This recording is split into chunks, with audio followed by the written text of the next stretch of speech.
it is Anime Alex, your certified Monstie build guru, back again with another Monstie build video. Today is going to be on one of my favorite Monsties, probably tied for my first favorite Monstie next to Thunderlord Zinogre, is our lovely Thunderlord Zinogre build. He is pretty much my favorite Thunder Monstie. I would consider him the third best Thunder Monstie, right behind Kirin and Raijang, but he is still viable. He is still a top tier pick, and he will not let you down. So if you don't have a Thunderlord, I do suggest you get yourself a Thunderlord. It's one of my favorite Monsties, and pretty much my go-to Monstie in PvP because of a few reasons. Having a nice speed tier, nice HP, nice bulk, nice defenses, fairly high crit rate, and a fairly high thunder attack. But we'll get into the stats and all that good stuff after we show off the genes. Now, we will start this gene build off, or this gene summary, with the Last Stand gene, extra large, which you get this gene from Astalos himself. This gives you the skill Vengeful Thunder, which is a technical attack. It costs 22 kinship, so not too much. And the description states this: heavy thunder damage to one enemy. Attack power is boosted at low HP, and it does inflict paralysis. So this is going to be another heroics Monstie build, which I actually have three Monsties that actually do heroic that actually have heroics on them, funny enough. But this is going to be our tech attack option for our Thunderlord, because we should always at least be able to counter anything that comes our way, and this is going to synergize with our Heroics Gene XL, which is up 2, which seriously boosts attack at 50% HP or less. Obviously, with this attack power being boosted at low HP and us getting knocked down to low HP with heroics genes, then this is just going to synergize perfectly and be able to almost one-shot, because I actually one-shotted a Seregios in PvP using Vengeful Thunder. Next up on the list is Lightning Horn. You get this from Kirin, and this is our speed attack option. This is up 2, so our power and rate is ++. It deals medium thunder damage to one enemy and a medium chance to inflict paralysis for 3 turns. This is very cheap. It costs 15. It costs 15 kinship points. So a very cheap costing speed move, single target. And I've been paralyzing a lot of people with this Lightning Horn move, so don't sleep on it. Paralyses, or however you say it, are very big in PvP and can potentially win you the game, or at least you can scratch off one of their hearts if you play it right. Next up on the gene build list is our Thunder Boost XL, our Thunder Plus Gene XL, which we have it up 2, and it seriously boosts thunder attack. This is a required gene. Every single Monstie build will require their plus gene or their boost gene. It's just going to be like that till the end of days, no matter what. Moving down, we already went over the heroics gene, so moving over is our potential XL gene, which is up 2, which seriously boosts defense at 50% HP or less. So you basically have heroics, you have Zinogre or Thunderlord Zinogre getting dropped down underneath half HP with heroics, getting that boost, getting that potential gene boost, so he will be very hard to actually 2 hit afterwards, because he'd basically what I dub be in last stand mode, where he's going to be harder to kill due to potential while still getting that heroic gene and like just edging that out, so he won't he just won't basically die underneath half health, and then you can heal him after his attack, and then you're going to basically want to go Vengeful Thunder. So you kind of create this tanky but hard-hitting Zinogre while underneath 50% HP that's going to deal a extremely strong counterattack with Vengeful Thunder. Moving on, obviously we have Panacea XL, we have our Negate Element XL, which negates all abnormal statuses, and we have this up 2, so we have a fair chance of activation. This saves us from getting poisoned, paralysis, bled, etc, etc. So this is going to be, and this is probably the best skill in PvP.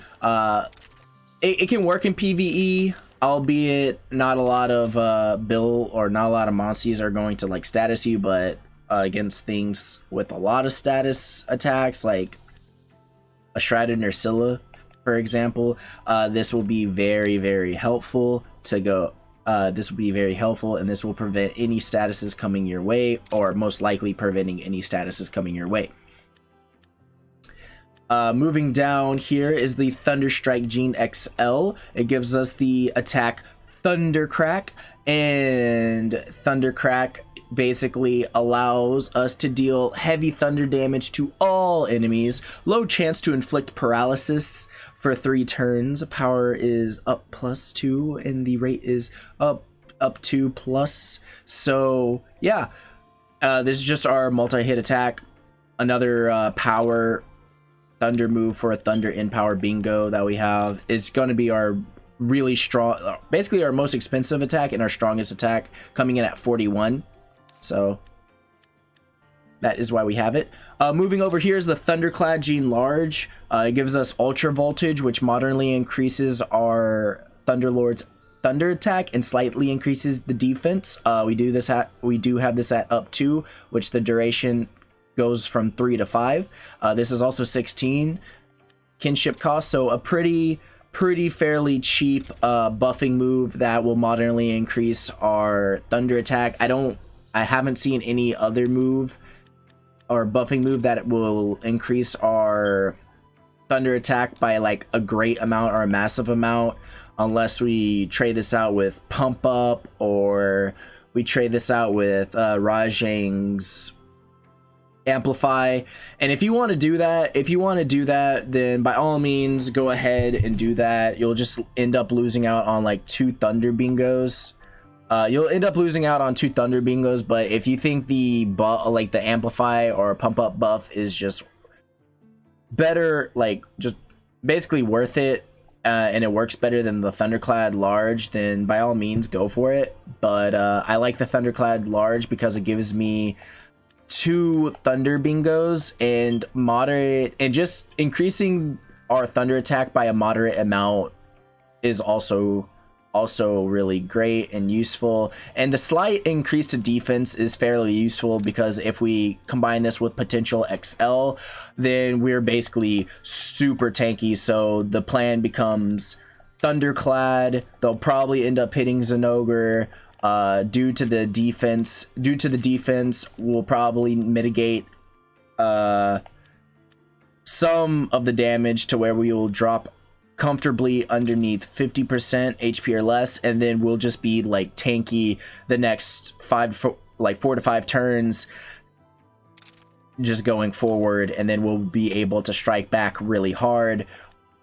Zinogre is, like I said, in a really good speed tier. 12 speed is very, I know 12 speed isn't like the exact speed numbers, but the tier that he is shows it to where he's faster than most other people in the roster in this game. So yeah, Thunderlord being as tanky and as fast as he is a very, in hard hitting, is a very huge combination. It's like what I say, Thunderlord Zinogre is just a jack of all trades out of the like the top 3 Thunder Monsties in this game. Rajang is slow but heavy hitting. Kieran is really fast, a little bit frail, but has high crit chance and still is a fairly heavy hitter on Thunder, while Thunderlord Zinogre is basically your all around high crit, really good speed, not as fast as Kieran, and hits fairly hard but not as hard as Rajang. So he has basically better defenses than the other two, so just fits everything. And last but not least is our Thunderbug Blitz, which is an innate skill. So we have 2 innate skills with our Thunderlord. Bugshot Gene XL, the reason why we have this is it deals heavy thunder damage to one enemy, medium chance to inflict paralysis for 3 turns, 24 kin cost move, and can win us some head-to-heads. Very good in PV. This is very good in PVE. Also, if we really need a power option and we don't have enough kin costs in PvP, then we can just use Bugshot over Thunderstrike, but we will be end up using Thunderstrike more over Bugshot when you get into those later stages where you have enough kin cost to use it. But going on to the bingo list, we have 5 Thunder Bingos, increasing our Thunder damage by 135%, and we have 3 Power Bingos, increasing our Power attacks to 125%, meaning our Thunder Crack and our Bugshot Gene, our Thunder Blitz and our Thunder Crack moves are going to be swinging for numbers, which those are going to be like the 2 main moves that we're going to be using. So moving on to the stats, just so you can see what he's working with. As you see, Thunderlord Zinogre is a power attack type. For PvE, his riding actions jump, Genus, Fanged Wyvern, we all know that. Rarity 7, growth slow. Basic stats, he has 8 ticks in max HP, making him pretty bulky. He has above average speed, coming in at 6 ticks, giving him a fairly nice speed tier. His recovery isn't that bad, coming in at 5 ticks, so like an average recovery. And then his crit rate is surprisingly high, coming in at 9 ticks. So pretty crazy how Zinogre has a fairly high crit rate. With this build, or his elemental stats, his Thunder attack, which is the only attack you need to worry about, comes in at 8 ticks, so fairly high. I guess to compare that to Rajang's Thunder attack is just maxed out. Kieran's attack is like 1 tick away, and then Thunderlord's is 2 ticks away, but his Thunder defense is extremely, and I mean extremely high at 8 ticks. And to compare that to the other 2 top tier Thunder Monsties, their Thunder defense isn't really that high. Like Kieran's is at a 6, so a little above average, and Rajang is at a 5, so average. Like Rajang is very frail on defenses, but hits stupidly hard. Rajang's speed is also 6, but we'll get into Rajang when we make it built. So to compare Thunderlord to the other like top tier Monsties, as you see, he has tied speed with or he's in the same speed tier as Rajang, but I believe he's a little bit faster than Rajang on the speed. So anyways, that is the build with our lovely Thunderlord Zinogre, one of my favorite Monsties. If you do enjoy that, then please be sure to share, like, comment, subscribe, and come back to the channel for more Monstie build videos. If this is your first time on the channel, then I would kindly ask that, or suggest that you would go check the other Monstie build videos. Our Teostra build video is actually doing some numbers. I'm basically happy that it's doing so well. Hopefully this build will also do well. And with all that being said, I will catch you in the next Monstie build video. Peace out, all my fellow weebs and weebettes, and don't forget to go and follow me on twitch.tv/animealx so you can come and chill out when I'm actually streaming Monster Hunter Stories 2. Well, with all that being said, see you in the next one. Peace out, all my fellow weebs and weebettes. Again.